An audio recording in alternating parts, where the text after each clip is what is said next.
Europe Soir, TV Média. Avec Eva Rock, l'info média. Bonsoir Eva. Bonsoir Nicolas, bonsoir à tous. Alors on savait que la presse écrite se portait mal. Deux mauvaises nouvelles confirment cette tendance. Et oui, l'une elle concerne le magazine hebdomadaire Marianne et l'autre le quotidien régional La Voix du Nord. Alors Marianne est en cessation de paiement et demain le titre pourrait être placé en redressement judiciaire sous surveillance pour une période de 6 mois. Les salariés n'ont pas touché leur mois de décembre ni leur 13e mois.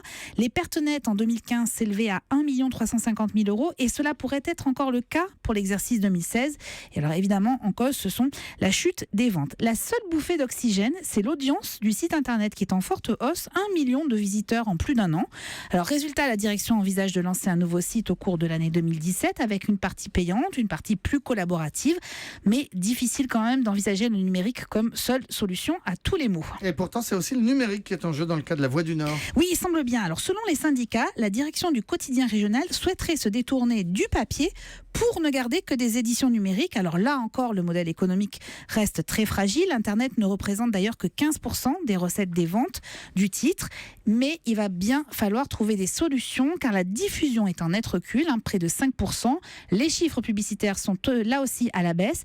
Résultat, un plan social est envisagé qui vise à supprimer 178 postes sur les 710, soit 25% des effectifs. 170 suppressions de postes donc à La Voix du Nord. Alors dans ce marasme, Eva, est-ce que vous n'auriez pas tout de même une bonne nouvelle ? Mais oui, mais il faut juste traverser l'Atlantique.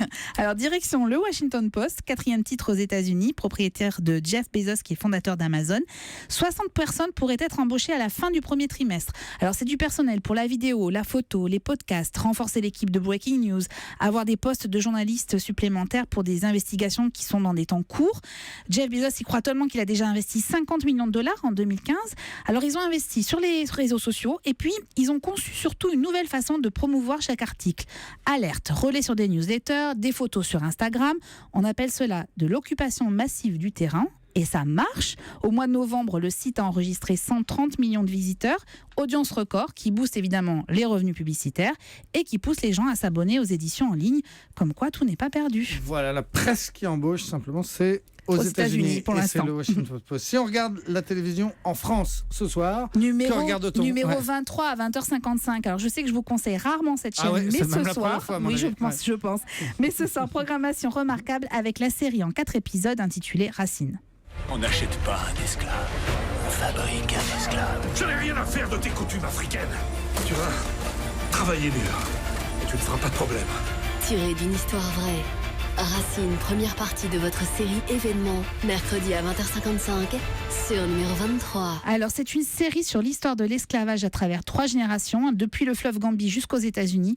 Qualité de la réalisation, de la reconstitution, de l'interprétation avec notamment Forest Whitaker et Malaki Kirby. La fresque historique à ne pas manquer, c'est remarquable. À condition de savoir aller jusqu'au numéro 23 sur Vous son... tapez 23 sur votre télécommande, c'est pas c'est très facile. difficile. Merci Eva Rock.